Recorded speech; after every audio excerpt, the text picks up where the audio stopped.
Ayaw daw niya ng impeachment kay BP Sara. O pakinggan natin to, hindi pa daw panahon. Hindi practical sa ngayon ng impeachment. O kailan magiging practical yan, Bongbong? Kailan magiging practical yan? Kapag hindi na nagrally ang Iglesia ni Cristo, pakinggan natin nga sasabihin na naman nito ni Mr. President. Mr. President, ang pinakamasipag nating presidente at pinakamamahal nating presidente dahil lahat ng presidente, ang mahal, lahat ng bilihin, nagmahal nung siya ang naging presidente. Kaya ang pinakamahal na presidente, ito na, pasok. Problematic at hindi raw practical sa ngayon ang impeachment laban kay Vice President Sara Duterte. Ayon yan mismo kay Pangulong Bongbong Marcos. Nasa frontline balitang yan si Marian Enriquez. Sa kanyang social media, may tanong si Chief Presidential Legal Counsel Juan Ponce Enrile kaugnay ng isinagawang peace rally ng Iglesia ni Cristo.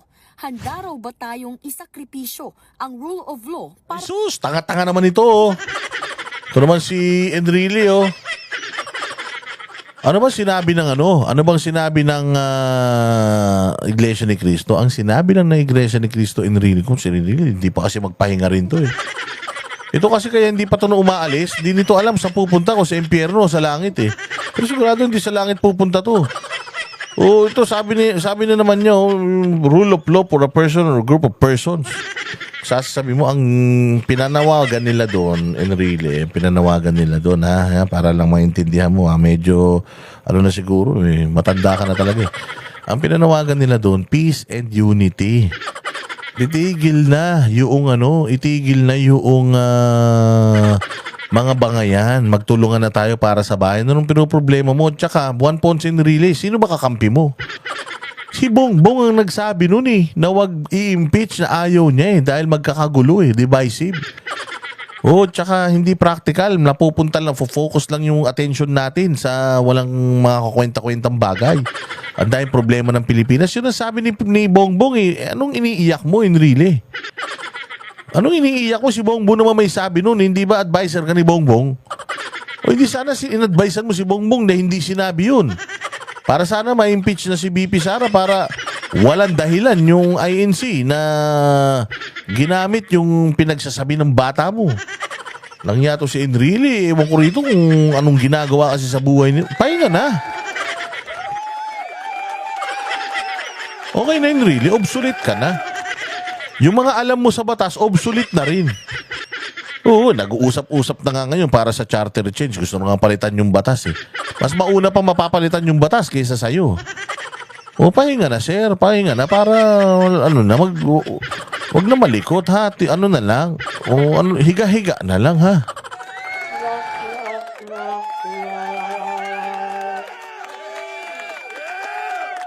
Para lang sa isang tao o grupo ng mga tao.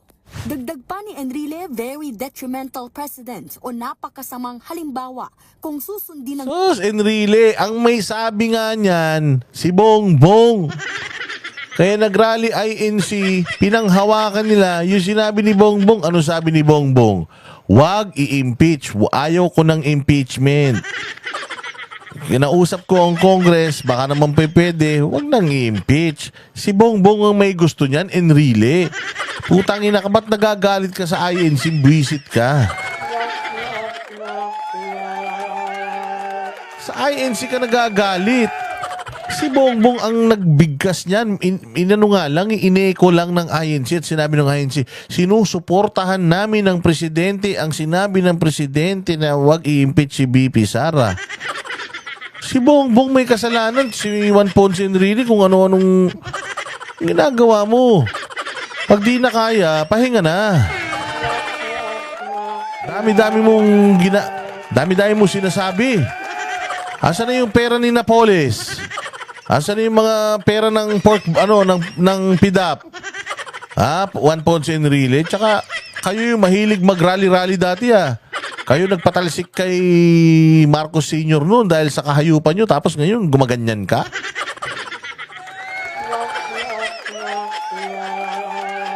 Tanda-tanda na hindi nila matulog. Diretso. Lohika na tila pinapahiwatig ng INC sa kanilang rally. Giit pa niya, hindi naman agad makukulong ang pina-impeach na opisyal dahil lang sa pagpapatalsik sa kanya. Ayaw nga ni Bo BBM. Ang dami mo pang sinasabi. Kausapin mo si BBM. Oh, advisean mo ng maayos si BBM. Hindi yung kayo-kayo nag-aaway-away kayo sa mga statement nyo. Gulo-gulo nyo. Pasikatang kasi kayo. Puro kayo mukhang mga presidente. Feeling nyo, presidente kayo lahat eh. Ikinasa ng INC ang rally para suportahan ang posisyon ni Pangulong Bongbong Marcos. Linaw oh. Ikinasa ng INC ang rally para suportahan ng sinabi ni Bongbong. Anong kinakagalit mo, Enrile? Bago mo pangaralan ng INC, pangaralan mo si Bongbong. Ikaw ang legal advisor ni Bongbong, di ba? O sobrang tanga, hindi naiintindihan yung sinasabi mo. Hindi rin kasi naiintindihan ni Bongbong yung panawagan ng INC. Sabi ng INC, ang mahal ng bilihin, ito ang atupagin. Anong sabi ni Bongbong? Maraming salamat. INC sa inyong suporta sa gobyerno ko. Anak ng tinapay. Ang hirap eh pagka... Ang hirap kapag ang hirap pagka kamukha na ni Groot yung nagbibigay ng advice tapos yung tumatanggap ng advice luya na din yung utak. Tuyot na rin yung utak. Wala talaga, hindi kayo magkakaintindihan. Para kayong hapon at saka inchik. Oh, para kayong hapon at inchik. Kahit umaga hanggang gabi, hindi kayo magkakaintindihan talaga. Tigil nyo na yan. Kung ano man ang hinihit-hit nyo. Kung ano man ang binabatak nyo, tigil nyo na yan. O, nakakasama na sa mga kalusugan nyo yan, ha? Kaugnay ng impeachment complaint laban kay Vice President Sara Duterte. Ngayon naman, sang-ayon daw si Pangulong Marcos sa mga pahayag ni Enrile. Ang ina niyan. Itong magulo si Bongbong. Ayaw niya ma-impeach si BP. Pero sang-ayon siya kay Enrile. Puta naman. Bongbong, make up your mind. Ang gulo mo. Tangina, kaya ganito nangyayari sa bayang Pilipinas eh. Panindigan mo na lang kasi, ipa-impeach mo kung pa-impeach mo, kung hindi, hindi. Puta, nagbitaw ka ng salita, ayaw mo. Nagsalita si Enrile ngayon, okay, tama si Enrile. Ano ba talaga? Siguro nung bata to, ang pinaglihito sa clay. O, nahuhulma yung ulo kung ano sabihin mo, yun ang tinatanguan eh.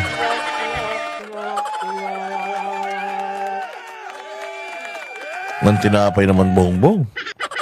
Ano ba naman yan?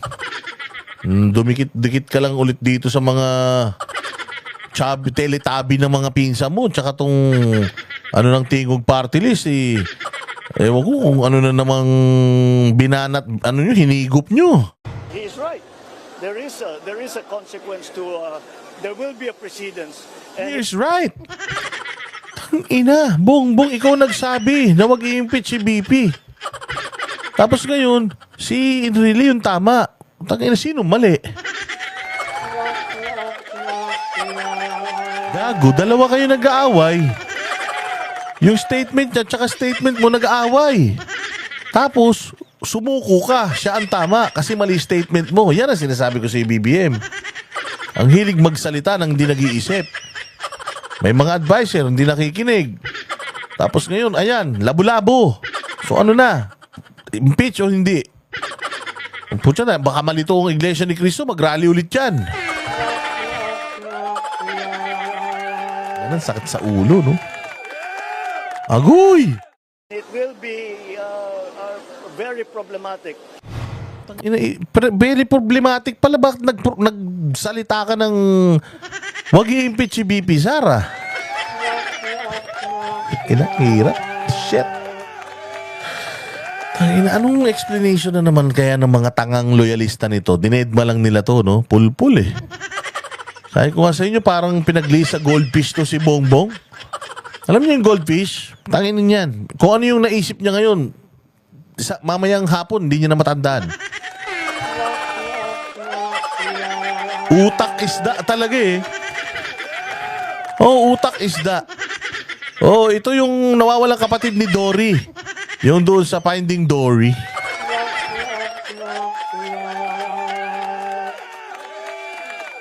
Ang pinagli sa isda. Saan ka pinagli? Sa isda. Bakit? Malansa ka? Hindi. Tanga ko. Okay na ganun yan. Sa ulo po, China, pag napanood to ni Pastor, patay ako. Ang dami ko na namang kabalbalan dito. Ay, naku po, Pastor, pasensya na. Pasensya na, Pastor, ha? Oo, kung in the future, mapanood mo to, pasensya na po. Oo, wala talaga masabi matino sa mga hayop na ito, eh. Opo, pinaglihi sa tanigi yata itong mga to, eh. Puro karne, walang utak, eh.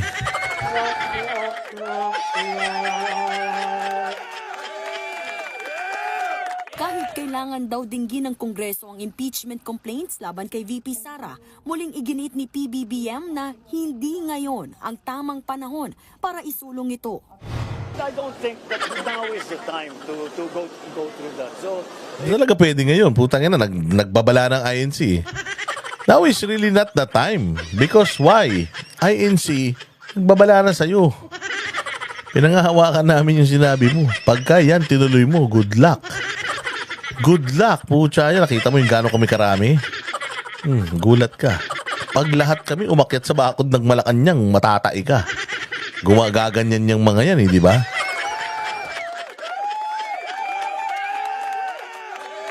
Agoy. paubayan na muna natin sa ating... Total, as a practical matter, papasok na tayo Saan ipapaubaya, BBM? Ano, ipaubaya muna saan? Saan papaubaya? sa ating... Total, as a practical... Ipaubaya muna sa ating... Wala na, nawala na naman. O saan ipapaubaya, BBM? Mang panahon para isulong ito. I don't think that now is the time to go through that. So, paubayan na muna natin sa ating... Total, as a Ano, saan nga ipapaubaya? Bongbong naman, presidente ka ng Pilipinas, para kang loko-loko magsalita. Walang hiya. Papaubaya kanino? Sa wala? Ang ina niyan. Saan ipapaubaya? Ulitin natin na, ang linaw nung sinabi niya, ipapaubaya saan? I don't think that now is the time to go through that. So, paubayan na muna natin sa ating... Total, as a practical... Saan? Putang ina. Gulo mo eh, para kang ano eh, chop. Tangina, mahihirapan yung mag-chop-chop nito. Nag-skip eh, tumalon. Ipaubaya muna natin siya. Alam nyo, parang 2 tao siya eh. Saan ipapaubaya? Bongbong. Gulo-gulo mo. Kahit si ate sa tabi mo, tinan mo, nakatingin sa tanginan to, ano sinasabi nito? Kita mo si ate naka-blue. Puta, hirap na siya sa'yo. Habang nagsasalita ka, hirap na siya. Sabi niya, ha? Sinasabi mo.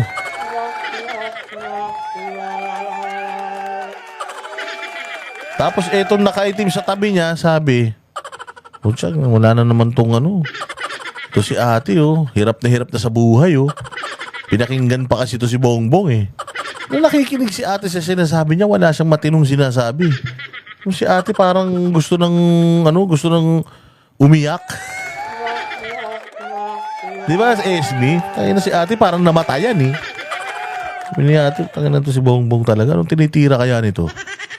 Ang payat na minsan namamaga yung muka. Minsan ang payat ng muka. Minsan singkit. Minsan mulagat.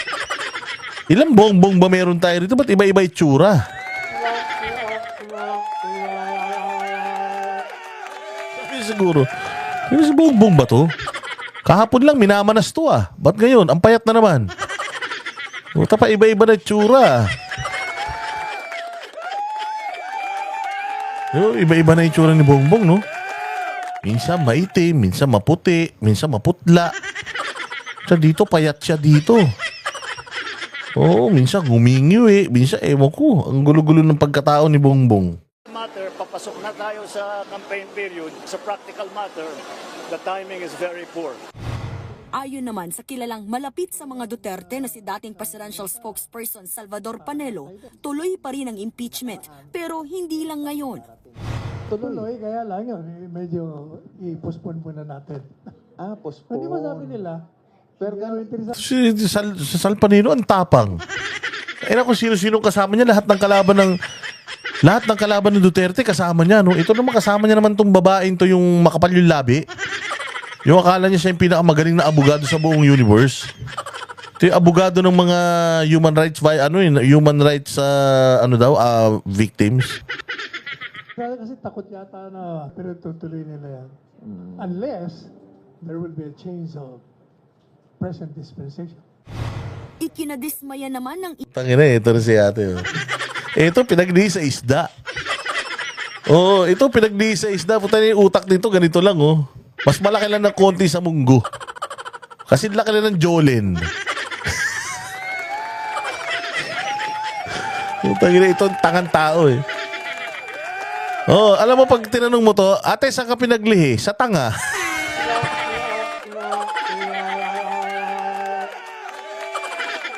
Pinaglihi sa tanga to, eh. Sa isdan tanga. Tangina, tinan mo yung tsura, oh. Walang alam yan. Tangina, kahit pagsaingin mo, baka hindi marunong yan. Ganyan yung tsura. Tangina niya, no. Sabi niya 2015. Tangina, Congresswoman, 2015. Tangina, kala mo, yung kalaro mo walang aral yung nagsasalita, eh. Kailan yan? Nung 2015. Ayun mo, 15. Inutil. Di ba, Esme? Ganyan siya magsalita, 2015. Ginang-ina niyan. Ganyan yung kalaro mo sa goma, eh. Natatanda mo yung mga kalaro nyo sa goma, yung tinatarget nyo yung goma. Ganyan yun, 2015.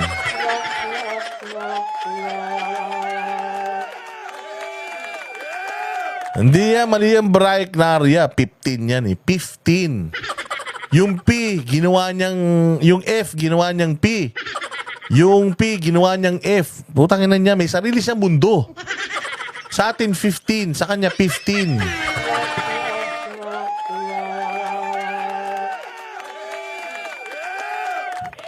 isa sa mga nag-endorso ng impeachment complaint na si ACT Teachers Party List Representative Franz Castro ang pahayag ni PBBM. Ibig mga sabihin, pati siya ay hindi siya naniniwala na dapat na panagutin sa kanyang kasalanan sa bayan, si Vice President Duterte. Oo, tanga. Babala ni Castro Yun yung sinabi niya, eh. Wag nga, ayaw nga niya. Because it will divide this country. May mga anong hindi maintindihan dun? baka kalaunan ay si PBBM na ang singilin ng bayan. Eh, singilin mo. Tangina, magkano ba binabayad sa'yo para singilin mo? Di mo si binabayaran na maayos yata yan, BBM, kaya sisingilin ka na daw. Kung hindi matuloy ang impeachment, sa susunod na linggo pa posibleng maipasa sa opisina ng House Speaker ang mga impeachment complaint. Nagbabalita mula sa front. Ay, nako. Yan ang mga balita to. Ang saya ng balita sa Pilipinas, no? Alam mo, dapat ganyan magbalita. O yung mga balitang pang-ulol, dapat inuulol mo. O, kita mo.